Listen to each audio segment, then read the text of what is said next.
नमस्कार, हमारे YouTube channel पर आप सभी का स्वागत है। स्विट्जरलैंड के संविधान का टॉपिक है संघीय व्यवस्था। क्वेश्चन देखिए, स्विस संघ में शामिल किन्हीं 4 अर्ध कैंटनों के नाम बताइए।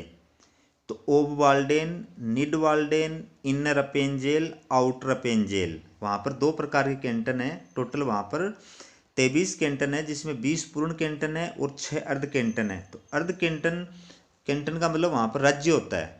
ठीक है, जैसे अपने यहाँ राज्य हैं और फिर केंद्र शासित राज्य हैं, ये 2 प्रकार के हो गए ना राज्य अपने यहाँ। उसी प्रकार से स्विट्जरलैंड के अंदर भी 2 प्रकार के राज्य हैं जिनको कैंटन बोलते हैं। तो एक तो पूर्ण कैंटन और अर्ध कैंटन। ठीक है, तो ये 4 अर्ध कैंटन है। अगला क्वेश्चन देखिए, स्विस संघ में शामिल किन्हीं 4 कैंटनों के नाम बताइए। ये 4 पूर्ण कैंटनों के नाम है जूरा, जेनेवा, गलेरस, बर्न।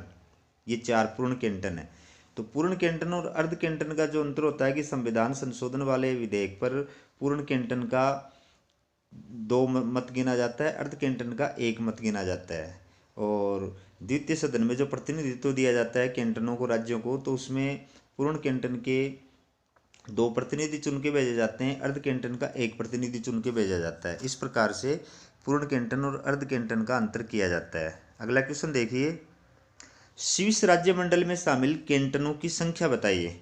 तो स्विस राज्यमंडल में शामिल कैंटनों की संख्या 23 है, जिसमें 20 पूर्ण कैंटन और 6 अर्ध कैंटन शामिल है। अनुच्छेद 1 में कहा गया है कि स्विस जनता और 20 पूर्ण कैंटन तथा 6 अर्ध कैंटन मिलकर स्विस राज्यमंडल का निर्माण करते हैं। अगला क्वेश्चन देखिए, राज्यमंडल या परिसंघ का अर्थ बताइए। राज्यमंडल या परिसंघ किसे कहते हैं? उत्तर देखिए, राज्यमंडल या परिसंघ का अर्थ राज्यों का एक ढीला ढाला संघ होता है, जिसमें कोई शक्तिशाली केंद्रीय सरकार नहीं होती है। राज्य अपनी प्रभुसत्ता अपने पास सुरक्षित रखते हैं और केंद्रीय सरकार उनकी प्रभुसत्ता के मामले में हस्तक्षेप नहीं कर सकती है। राज्यमंडल में सम्मिलित राज्यों को अधिकार होता है कि वे अपनी इच्छा के अनुसार जब चाहे राज्यमंडल छोड़कर अलग हो सकते हैं। तो राज्यमंडल का मतलब या परिसंघ का मतलब क्या हो गया कि इसमें ये संघ जो होता है वो ढीला ढाला होता है। ढीला ढाला इस रूप में होता है कि इसमें शामिल जो इकाइयाँ होती हैं, राज्य होते हैं, वो जब चाहे अपनी इच्छा से संघ से अलग हो सकते हैं।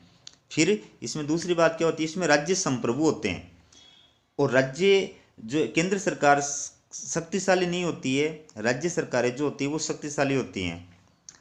अगला क्वेश्चन देखिए, स्विट्जरलैंड एक राज्यमंडल नहीं वरन एक संघ राज्य स्पष्ट कीजिए। तो राज्यमंडल या परिसंघ का अर्थ राज्यों का एक ढीला ढाला संघ होता है, जिसमें शक्तिशाली केंद्र सरकार का अभाव होता है, राज्य प्रभुसत्ता संपन्न होते हैं और उनको अधिकार होता है कि वे अपनी इच्छा अनुसार जब चाहे राज्यमंडल से अलग हो सकते हैं। लेकिन स्विट्जरलैंड में केंद्रीय सत्ता पर्याप्त शक्तिशाली है और कैंटनों को संघ से संबंध विच्छेद करने का अधिकार प्राप्त नहीं है। इसके अलावा 1999 में लागू नवीन संविधान से भी इस तथ्य की पुष्टि होती है कि स्विट्जरलैंड एक परिसंघ या राज्यमंडल नहीं वरन एक संघ राज्य है। तो स्विट्जरलैंड एक परिसंघ या राज्यमंडल नहीं है वरन एक संघ राज्य है। क्यों है? क्योंकि इसमें कारण बताया कि पहली बात तो स्विट्जरलैंड के अंदर केंद्र सरकार जो है वो शक्तिशाली है, जबकि परिसंघ के अंदर राज्यमंडल में केंद्र सरकार शक्तिशाली नहीं होती है।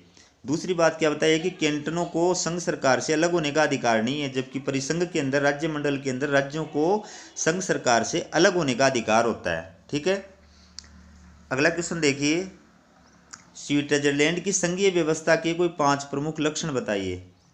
तो पहला है लिखित और कठोर संविधान, फिर है संघ और कैंटनों में शक्तियों का विभाजन, फिर है संघीय संसद के उच्च सदन सीनेट में कैंटनों को समान प्रतिनिधित्व है, फिर है तिहरी नागरिकता। तिहरी नागरिकता मतलब स्विट्जरलैंड के अंदर संविधान द्वारा नागरिकों को 3 प्रकार की नागरिकता प्रदान की गई है। पहली संघ सरकार की, दूसरी कैंटनों की, तीसरी म्यूनिसिपैलिटी यानी नगरपालिका की। ठीक है, और अगला है संविधान संशोधन कार्यों में कैंटनों को अधिकार। अगला क्वेश्चन देखिए, स्विट्जरलैंड की संघीय व्यवस्था में केंद्रीकरण की प्रवृत्ति के कारण बताइए। केंद्रीकरण की प्रवृत्ति का मतलब है कि केंद्र शक्तिशाली हो रहा है, धीरे धीरे राज्य सरकारें, कैंटन जो है वो कमजोर हो रहे हैं। किन किन ऐसे कौन से प्रावधान किए गए हैं जिनकी वजह से ऐसा हो रहा है? देखिए, संविधान द्वारा सभी महत्वपूर्ण विषय संघीय सरकार को सौंपना। दूसरा, समवर्ती सूची के संबंध में अंतिम शक्ति संघीय सरकार को प्रदान करना। तीसरा, संघीय सरकार द्वारा कैंटनों के अधिकार क्षेत्र में हस्तक्षेप करना। चौथा है कैंटनों द्वारा निर्मित कानून पर संघीय सरकार द्वारा निर्मित कानून को प्राथमिकता देना। और 5वां सर्वोच्च न्यायालय की न्यायिक पुनरावलोकन की शक्ति से संघीय सरकार को मुक्त रखना, जबकि कैंटनों की सरकार पर लागू रखना। मैंने कल भी आपको बताया था कि स्विट्जरलैंड में सर्वोच्च न्यायालय को आंशिक न्यायिक पुनरावलोकन की शक्ति प्राप्त है, यानी वो संघ सरकार के द्वारा जारी किए गए आदेशों और संघीय संसद द्वारा बनाए गए कानूनों की न्यायिक समीक्षा नहीं कर सकती है।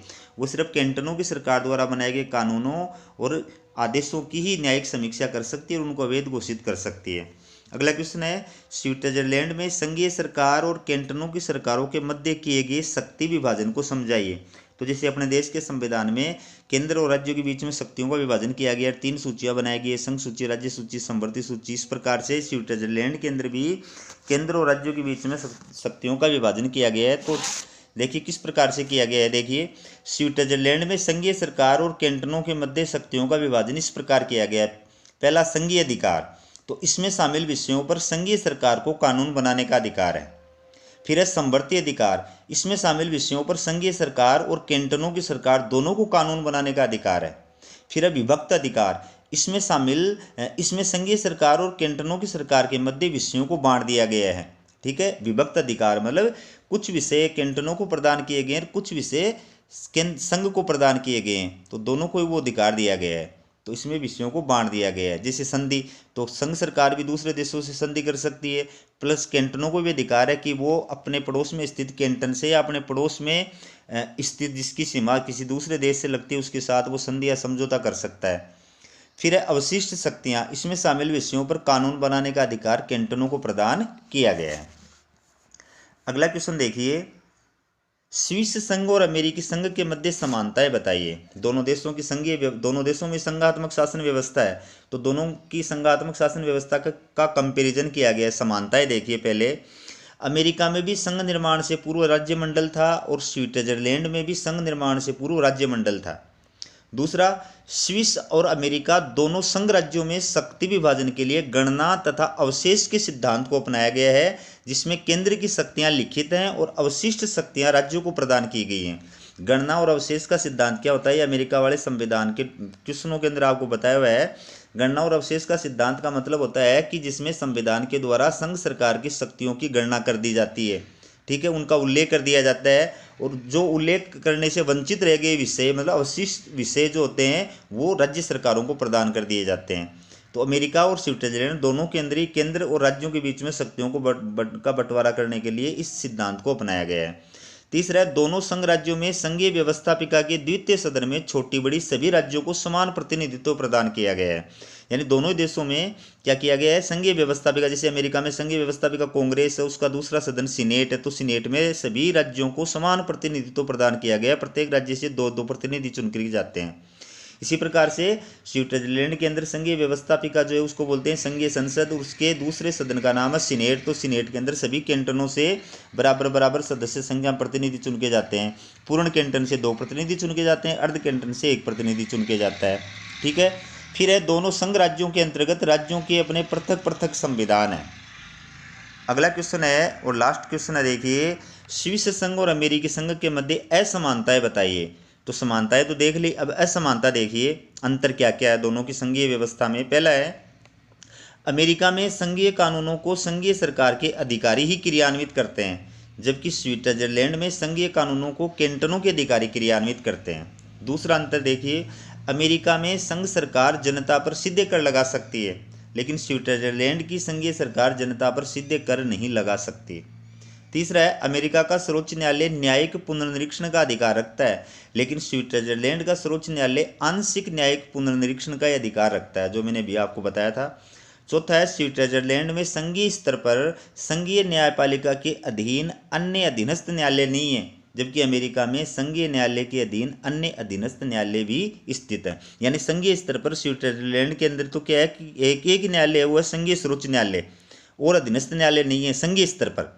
जबकि अमेरिका के अंदर संघीय स्तर पर संघीय सर्वोच्च न्यायालय भी है, अमेरिकी फेडरल न्यायालय भी है, और उसके अधीन संघीय स्तर पर और भी न्यायालय हैं, जैसे जिला न्यायालय है, परिभ्रमण न्यायालय है, इस प्रकार से। ठीक है, तो हमारा वीडियो कैसा लगा कमेंट करके जरूर बताएं। वीडियो का लिंक ज़्यादा से ज़्यादा विद्यार्थियों के पास शेयर करें ताकि नए विद्यार्थियों के पास भी वीडियो पहुँच सके। चैनल को सब्सक्राइब करना न भूलें।